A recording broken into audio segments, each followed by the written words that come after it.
સૂત્ર અર્થના રહસ્યો. પ્રણામ. સૂત્ર અર્થના રહસ્યો અંતર્ગત આપણે અત્યારે સવારનું રાઈ પ્રતિક્રમણ, એ પ્રતિક્રમણના સૂત્રો અને એના ક્રમ અને એની વિધિ, એ વિશે કેટલાક વિચારો, એ વિશે કેટલીક સમજણો અને એ વિશેનો કેટલોક સત્સંગ આપણે કરી રહ્યા છીએ. કુસુમિણી દુસુમિણીના કૌશકથી શરૂ કરી આપણે અત્યારે ભરહેસરની સજ્જાઈ સુધી પહોંચ્યા છીએ. ગયા સત્સંગની અંદર આપણે આ પ્રશ્ન વહેતો મૂક્યો હતો. ભરહેસરની સજ્જાઈ કે જેની અંદર કેટલાક શ્રાવકોના પણ નામ છે, કેટલાક સાધુ ભગવંતોના પણ નામ છે. આ બધા લોકોના નામ કેમ? કેટલાક મોક્ષે ગયા છે અને કેટલાક મોક્ષે નથી પણ ગયા, એવા પણ આત્માઓના નામ છે. તો આ બધું સવારના સમયમાં કેમ? સેકન્ડ નંબરનો પ્રશ્ન, મહાત્માઓને આ બધું કેમ? ઇન જનરલ એવું કહેવાય કે સાધુ સાધ્વી ભગવંતો એ શ્રાવક શ્રાવિકા કરતાં ઘણા ગુણિયલ છે અને એટલે એમનું પદ ચતુર્વિધ સંઘની અંદર ઊંચું. શ્રાવક ઉત્કૃષ્ટ જીવન જીવે તો પણ સવા વસાની જ જીવ દયા પાડી શકે છે, જ્યારે સાધુ ભગવંત સામાન્યમાં સામાન્ય જીવન પણ જીવે તો પણ 20 વસાની એ જીવ દયા પાડી શકે છે. એટલે એ એંગલથી વિચાર કરીએ અને અહિંસા પરમો ધર્મ એ સ્લોગનની સાથે એને કનેક્ટ કરીએ તો એવું લાગે કે જે વ્યક્તિ અબજોપતિ છે, એ વ્યક્તિ 2-5 હજાર રૂપિયા જેની પાસે છે, કે 10,000 રૂપિયા જેની પાસે છે, કે લાખ રૂપિયા જેની પાસે છે, એને સવારના પરમાં પ્રાતઃસ્મરણીય ગણી અને એને કેમ યાદ કરે છે? આવા કેટલાક પ્રશ્નોનો ઉદ્ગમ એટલે ભરેસરની સજ્જાઈ. કેટલાક પ્રશ્નોના ઊંડાણમાં જવાનું શરૂ કરીએ. ગયા વખતે આપણી વાત હતી આ કે પરમાત્માના લોકોત્તર માર્ગની એક અદ્વિતીય વિશિષ્ટતા એ ભરેસરની સજ્જાઈ પ્રતિક્રમણમાં સવારે સાધુ ભગવંતોને પણ કેમ બોલવી, એના જવાબમાં આવે છે. પ્રભુના માર્ગની અંદર સમ્યક દર્શન એ પાયો ગણ્યો છે અને કદાચ એમ કહીએ કે ઓલમોસ્ટ સર્વસ્વ ગણ્યું છે.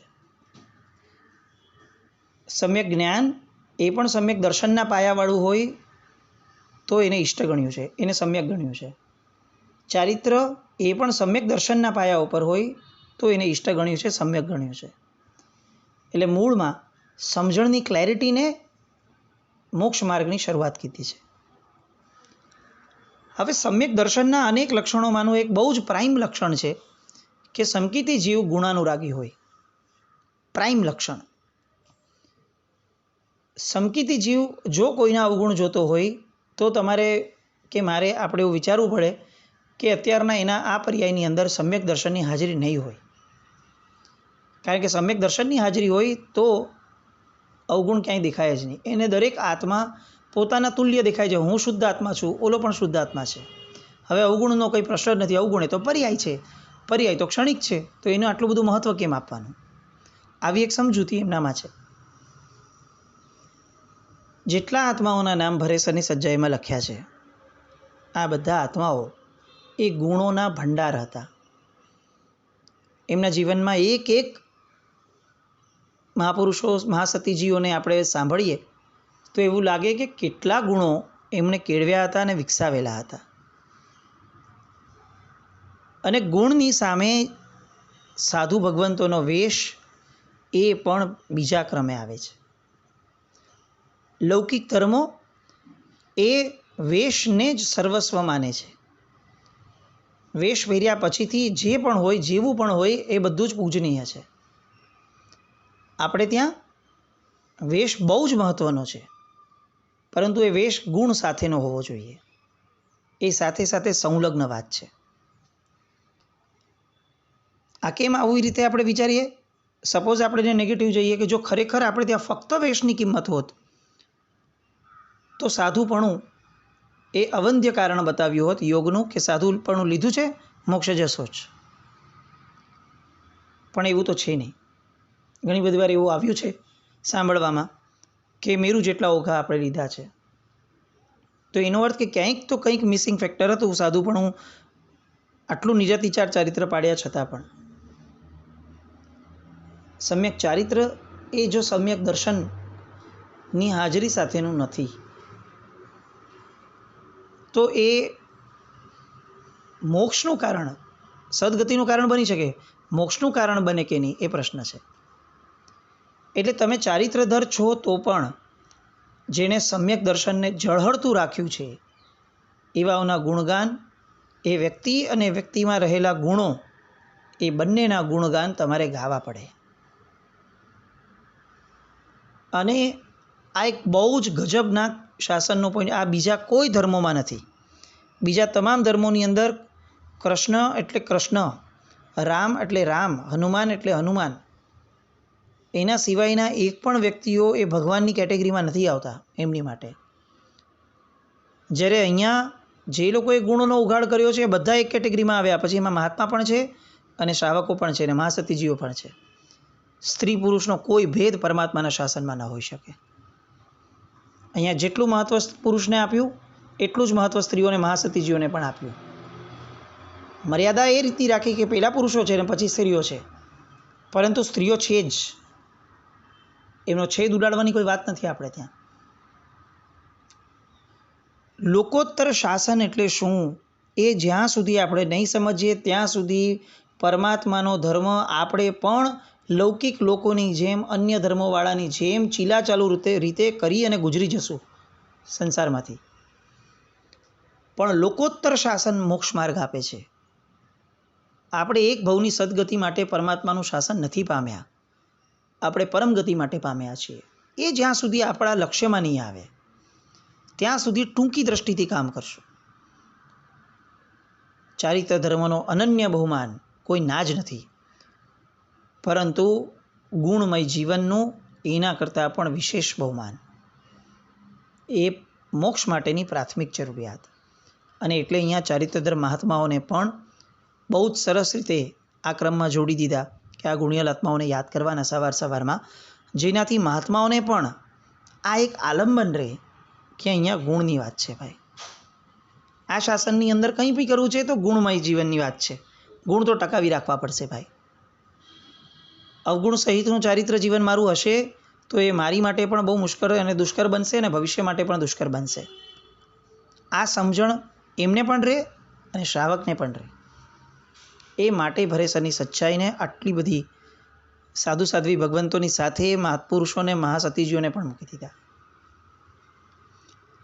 બીજો પ્રશ્ન એ હતો કે ભરેસરની સચ્ચાઈ સવારના પોરમાં કેમ મૂકી.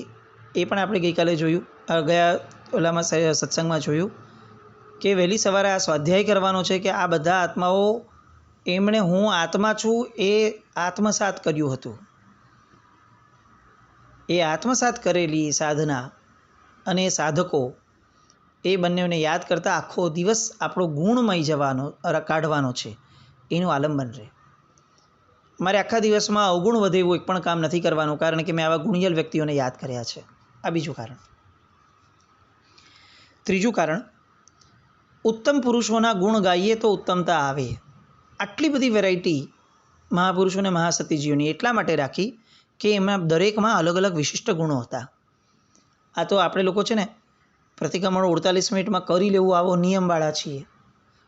એટલે હવે સજ્જાઈઓ આપણે ખાલી બોલી લેતા હોઈએ છીએ, લલકારી શકતા હોઈએ છીએ, પણ એના ઊંડાણમાં જવા માટેનો સમય એકચ્યુઅલી આપણી પાસે નથી હોતો.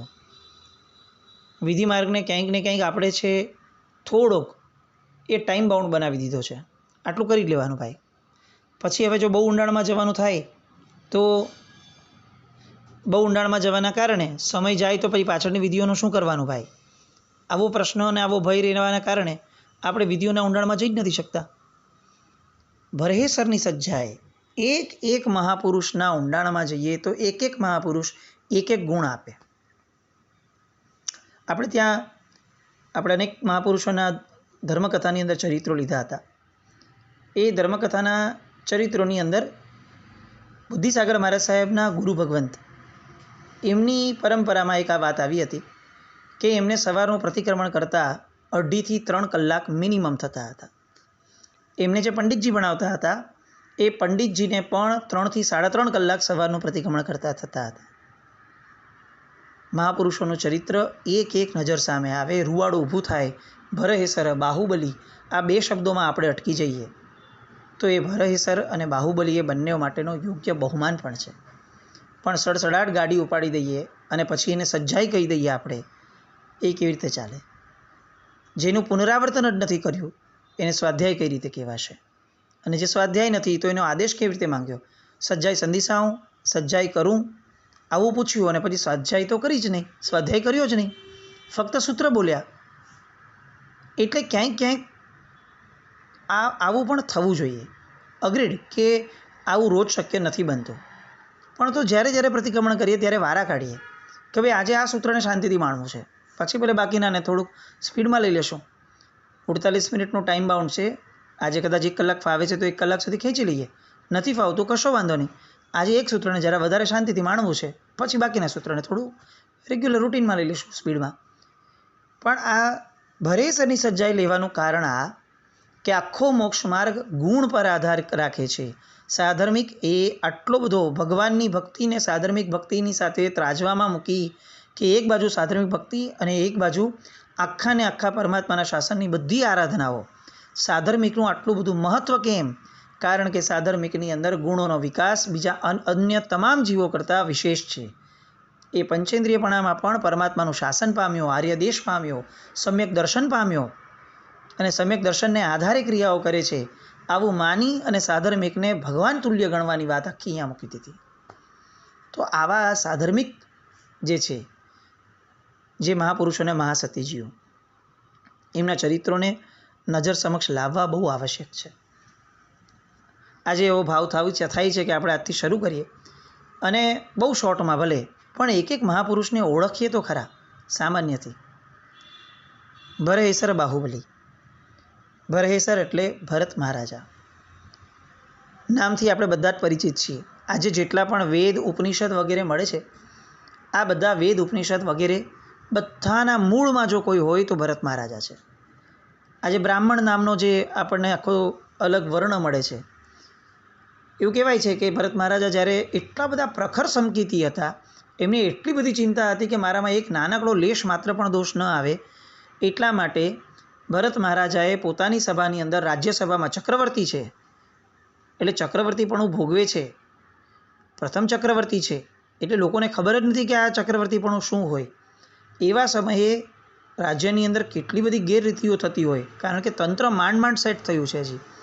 એવા સમયે અનેક લોકો ગુનેગાર મળતા હશે, અનેક લોકોને સજાને પાત્ર લોકો મળતા હશે, બધાને ક્રૂરતાથી સજા પણ કરવી પડે, નિર્ધ્વંસ પરિણામ લાવવા પડે, આ બધું કરવું પડે. ચક્રવર્તી બન્યા છો તો ભાઈ, પણ એ એમને ઈષ્ટ નથી. એમને એમ થાય છે કે ભૂલથી પણ મારામાં આ આવી ગયું તો મારો મોક્ષ અટકી જશે.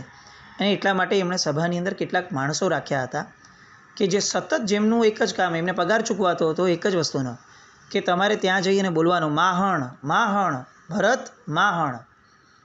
ભરત હિંસા નહીં કરતો, દ્રવ્ય હિંસા પણ નહીં અને ભાવ હિંસા પણ નહીં, તારા પરિણામ બગડે એવી કોઈ હિંસા નહીં કરતો.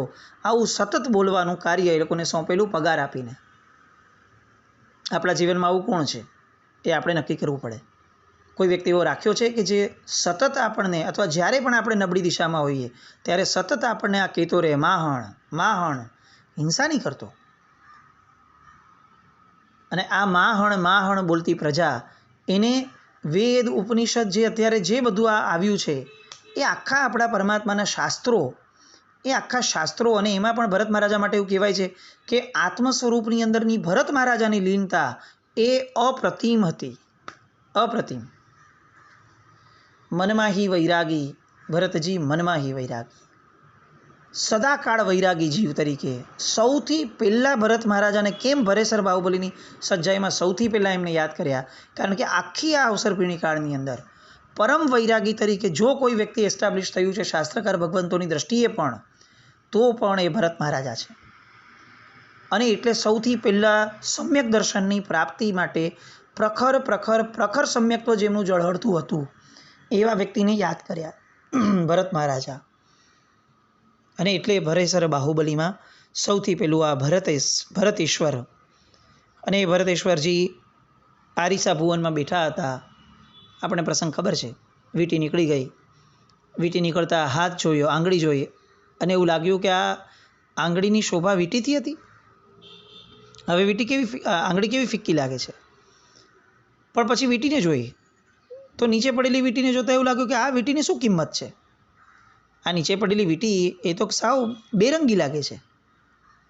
અને પછી આ સેમ વિચાર અપ્લાય થયો કે તો મારા દેહની કિંમત કે આત્માની કિંમત. આ વીંટી નામનો દેહ એ મારી આંગળી રૂપી આત્માને શોભાવે છે કે મારી આંગળી પોતે જ શોભિત છે. આંગળીનું ગૌરવ કે વીંટીનું ગૌરવ? આ પ્રશ્ન થયો. હું કેમ દેહના આટલા બધા સુશોભનથી કે દેહની આટલી બધી ખ્યાતિ કીર્તિ, દેહને ચક્રવર્તીપણું મળ્યું, એ બધું મહત્ત્વનું કે મારો આત્મા મહત્ત્વનો? આંગળી નથી તો વીંટીની કિંમત કોડીની પણ નથી. એમ મારો આત્મા નથી તો આ ચક્રવર્તીપણાની કિંમત પણ કોડીની નથી. તો હું આત્મા છું, અને હું આત્મા છું તો હું એકલો છું, અને આ બધું જ ક્ષણિક છે, પણ હું શાશ્વત છું. આવી બધી વાતો અને સંસારની અનિત્યતા જે એમને ગજબનાક રીતે વર્તાય કે આવો અનિત્ય સંસાર, એક વીંટી નીકળી જાય અને આંગળી સાવ લુખ્ખી લાગે, આવો સંસાર. અનિત્યમ સંસારે ભવતી સકલમ યન્ન યજન. સંસારમાં જે વસ્તુઓ આંખોથી દેખાય છે તે બધી નાશવંત છે. આવી અનિત્ય ભાવના તેઓ ભાવવા લાગ્યા. અને અનિત્ય ભાવનાની ધારાની અંદર આત્માનું સ્વરૂપ એટલું બધું સ્પર્શ્યું કે આજુબાજુના તમામ કર્મો ઉડીને સાફ. એ જ ક્ષણે કેવળ જ્ઞાન. આવા દ્રષ્ટાંતોમાં, આવા વ્યક્તિઓના ચરિત્રમાં આપણે ઊંડા ન ઉતરીએ અને એ વ્યક્તિઓને સડસડાટ ગાડીમાં રવાના કરી દઈએ. ભરેસર બાહુબલી ભાઈ કુમારો સિરિયોને તો એમાં તો નાગ દત્તો આપણી માટે યોગ્ય છે, એમને તો કોઈ નુકસાન નથી, તો મોક્ષમાં વયા ગયા. ભરેસરની ચરિત્રની સૌથી પ્રથમ ગાથાનું પ્રથમ નામ, પ્રથમ મહાપુરુષ ભરત મહારાજા શ્રાવકપણાની અંદર કેવળ જ્ઞાન પામ્યા છે. પછી દીક્ષા લીધી એ વસ્તુ અલગ થઈ. ઇન્દ્ર આવ્યા અને ઇન્દ્રએ એમને વિનંતી કરી કે આપ દ્રવ્યલિંગે કેવળ જ્ઞાની થયા છો, પણ આ દ્રવ્યલિંગે કેવળ જ્ઞાની થયા પછી આપ આ સાધુપણું ધારણ કરો. કેવળી છે, એમને શું કશો વાંધો નથી. જે પરમાત્માનું શાસન છે, પ્રકૃતિએ જે નક્કી કર્યું છે એને ફોલો કરવામાં કેવડીને પણ કશું જ બાદ નથી, અને કેવડીને કશો બોધ પણ પ્રોબ્લેમ બી નથી. પ્રકૃતિગત વ્યવસ્થા એ કેવડીએ પણ સ્વીકારવાની છે. કુદરતનું, નિસર્ગનું મહાશાસન એ ખરું મોક્ષ છે. અને એટલે ભરત મહારાજા ઇન્દ્ર દ્વારા જે થાળમાં મુકાયો છે એવો સાધુપણાનો વેશ ગ્રહણ કરે છે, અને દીક્ષાનો મહોત્સવ થાય છે. પંચમુષ્ટિ લોચ કરે છે, રજોવર્ણ પાત્ર વગેરે ગ્રહણ કરે છે, અને છેવટે અષ્ટાપદજી પર ગયા અને પછી ત્યાંથી એમનો આયુષ્ય પૂર્ણ થયું, એમનું નિર્વાણ થયું. આ ભરત મહારાજા. ભરેસર બાહુબલી. પછી બાહુબલીજી ભરત ચક્રવર્તીના નાના ભાઈ હતા. ભગવાન ઋષભદેવે એમને તક્ષશિલાનું રાજ્ય આપ્યું હતું. અસાધારણ બાહુબળ. કદાચ એમ કહી શકાય કે 10 અક્ષેરામાં આ કેમ ન આવ્યું એ પ્રશ્ન છે. ચક્રવર્તી કરતાં કોઈ પણ વ્યક્તિ ક્યારે પણ બળવાન ન હોય, ક્યારે પણ બહુ બળવાન ન હોય. 3 કાળમાં ક્યારે પણ આ કલ્પના ન કરી શકાય કે ચક્રવર્તી કરતાં કોઈ બળવાન આ જગતમાં હોઈ શકે, સામાન્ય માણસ. પણ પૂર્વના ભવની અંદર વૈયાવચને જે અપ્રતિમ ગુણને જે રીતે સાધ્યો હતો, વૈરાગ્ય એ જો ભરત મહારાજાનો અપ્રતિમ ગુણ છે, તો વૈયાવચ એ બાહુબલીજીનો અપ્રતિમ ગુણ છે, જે આપણે લેવાનો છે. અને એ બાહુબલીજી અપ્રતિમ વૈયાવચના કારણે ભરત મહારાજા સાથે જ્યારે યુદ્ધ થાય છે, અનેક યુદ્ધો થયા, દ્રષ્ટિયુદ્ધ, વાઘયુદ્ધ, બાહુયુદ્ધ, દંડયુદ્ધ, બધામાં ભરત મહારાજા હાર્યા, ચક્રવર્તી હાર્યા. આ બતાવે છે કે વૈયાવચની તાકાત શું છે.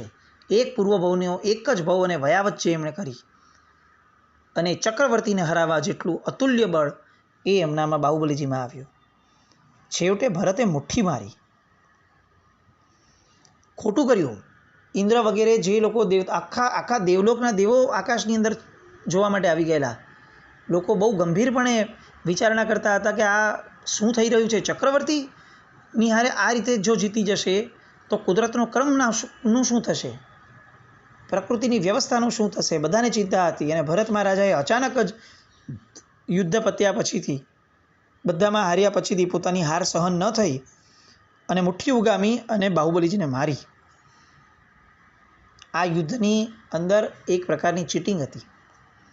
બાહુબલીજી કમર સુધી જમીનમાં પેસી ગયા, પણ બાહુબલીજી છે સીધા પોતે એક જરાક ઉછળી એક જમ્પ કરીને બહાર આવી ગયા. અને હવે આ યુદ્ધની અંદર સર્વોપરિતા સાબિત કરવા માટેની આ અંતિમ પળ હતી. બાહુબલીજી પાસે ગેમ ક્લિયર હતી. Everyone knew. દેવોને, ઇન્દ્રોને, ભરત મહારાજાને સ્વયં પણ ખબર હતી કે હવે બાહુબલીજી એક મુઠ્ઠી ઉગામશે અને માથે ભરત મહારાજાને મૂકશે, મારશે. ભરત મહારાજા એ સહન નહીં કરી શકે એમનો દેહ. અને કદાચ એવી ઘટના બની જશે જે 3 કાળમાં ક્યારેય બની નથી. સામાન્ય વ્યક્તિના હાથે ચક્રવર્તી ક્યારેય ન મરે. એટલે આખું જગત સ્તબ્ધ છે, દેવલોક સ્તબ્ધ છે. શું થવા જશે હવે? અને બાહુબલીજીએ મુઠ્ઠી ઉગામીને મારવા જાય છે. ને એ જ ક્ષણે પ્રકૃતિ નિસર્ગના મહાશાસનને કેમ સર્વોપરી ગણી છે? કારણ કે નિસર્ગનું મહાશાસન એ પોતાનું ધાર્યું કરાવે છે જીવને. અને એ મહાશાસને એ સમયે બાહુબલીજીના મનમાં વિચાર આપ્યો કે હું શું કરું છું, કોની પર મુઠ્ઠી ઉગામું છું? આ ચક્રવર્તી નથી, આ મારો ભાઈ છે. ઋષભદેવ ભગવાનના કુળમાં જન્મ્યો છું. લોકો ઋષભદેવ ભગવાનને શું કહેશે, એ કુળને શું કહેશે? આવો અહંકાર મારામાં ક્યાંથી આવી ગયો? પૂર્વભવના વૈયાવચના કારણે એમને જે બળ મળ્યું હતું એ બાહ્ય પરિણામ, પણ પૂર્વભવની વૈયાવચના કારણે પવિત્રતા મળી, પવિત્ર વિચાર એક્ઝેક્ટ ટાઈમ પર એમને સ્ફૂર્યો, એ અભ્યંતર પરિણામ. ગુણો એટલા બધા આપણને યોગ્ય સમયે કામમાં આવી જાય છે જો ગુણમય જીવન પૂર્વભવમાં જીવ્યું હોય તો, કે અણીના સમયે આપણને બહુ મોટા પાપથી, દોષથી આપણને બચાવી દે છે. બાહુબલીજીના જીવનનું આ ગજબનાક કૃત્ય. પણ હવે મુઠ્ઠી નીચે લઈ લઉં? મહાપુરુષો એક શબ્દ પણ નિરર્થક ન બોલે તો આ તો કાય યોગ છે. કાય યોગ પણ નિરર્થક કઈ રીતે થાય? મુઠ્ઠી ઉગામી લીધી છે, કરવું શું હવે? અને તરત વિચાર આવ્યો કે આ મુષ્ટિ છે. પ્રભુએ પંચમુષ્ટિ લોચ કર્યો હતો. મુષ્ટિ ઉગામી છે તો હવે લોચ થઈને નીચે જશે. અને ભરત મહારાજાના મસ્તક ઉપર આ મુષ્ટિ મૂકવાના બદલે પોતાના મસ્તક ઉપર ગઈ, પંચમુષ્ટિ લોચ થયો અને ત્યાં ને ત્યાં એમણે પોતે જાતે ચારિત્ર જીવન સ્વીકાર્યું. કયા ભાવમાં મુઠ્ઠી ઉચકાયેલી અને કયા ભાવથી મુઠ્ઠી નીચે આવી. અને બાહુબલીજીએ લોચ કર્યો સ્વયં, અને ત્યાંથી સડસડાટ વિહાર કરીને નીકળી ગયા. જવાનું હતું ઋષભદેવ ભગવાન જ્યાં હતા ત્યાં, પણ પેલા કાયોત્સર્ગ ધ્યાનની અંદર, આ પ્રાયશ્ચિતની અંદર આવી ગયા. 1 વર્ષ સુધી આ પ્રાયશ્ચિતની ધારા ચાલી કે ભાઈ સાથે આવું કૃત્ય મેં કર્યું. કેટલો અહંકાર! રાજ્ય પ્રાપ્તિ માટે આટલી હદ સુધી હીનતા. એ ભાવની અંદર ઓલમોસ્ટ કર્મો સાફ. હવે ઋષભદેવ ભગવાનને વંદન કરવા જવાનું મન થયું, પણ મનમાં વિકલ્પ જાગ્યો કે નાના ભાઈઓ છે, વંદન કેવી રીતે કરીશ? એના કરતાં કેવળ જ્ઞાન લઈ લો, પછી જાઓ તો મારે વંદન કરવાનું ન રહે. આ બાજુ કેવડી ભગવંત ઋષભદેવ ભગવાન સમગ્ર ઘટનાના જાણકાર છે. કોઈ દીકરા તરીકે બાહુબલીજી સાથે એમને સંબંધ હતો એ વિકલ્પ પણ ન કરી શકાય, કારણ કે મોહ ક્યારનો નાશ થઈ ગયો છે અને કેવળ જ્ઞાન થઈ ગયું છે. આપણે કલ્પના કરીએ કે કંઈક કોઈકે પૂછ્યો હશે પ્રશ્ન બ્રાહ્મી સુંદરીજીએ, અને કેવડી ભગવંતે એ સમયે કીધું હશે કે એ આવી રીતે અહંકારના ગઢ ઉપર બેઠો છે. એ સમયે ક્લિયર જોયું હશે એમણે કે બાકીના ઓલમોસ્ટ કર્મો ખતમ છે, ખાલી એક વિચાર કરી લે અને આગળ વધી જશે. અને બ્રાહ્મી સુંદરીજી ગયા. વીરા મોરા ગજ થકી હેઠા ઉતરો કીધું, અને ગજ ચડીએ કેવળ ન હોય.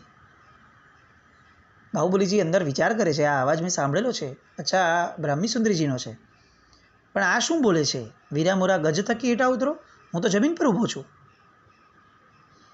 પણ એટલી બધી પવિત્રતા ઓલરેડી કેળવી લીધી છે કે બોધ બહુ સુલભ છે અને તરત બોધ થયો. અચ્છા, માનરૂપી હાથી ઉપર બેઠો છું, મારામાં માન કશાય આવી ગયો. ઓહો હો હો, આટલું ભયંકર પાપ મારા જીવનમાં. પશ્ચાતાપ થાય છે અને ત્યાં ને ત્યાં કેવળ જ્ઞાન. એમણે વિચારેલું એ જ થયું. 98 ભાઈઓને વંદન કેવલી તરીકે કરવું એ થયું એ જ રીતે, પણ એ ભાવ નીકળી ગયા પછીથી. આવું બાહુબલીજીનો જબરદસ્ત ચરિત્ર. આ બહુ આપણે શોર્ટમાં જઈએ છીએ, બાકી આ બધા મહાપુરુષોના ચરિત્રોને જો લેવા જઈએ તો દિવસોના દિવસો નીકળી જાય એવું સરસ મજાનું આ ચરિત્ર બરેસરે બાહુબલી. હજી આગળ અભયકુમાર વગેરેના લઈએ. આજે અહીંયા વિરામ પામીએ. જીના કંઈ પણ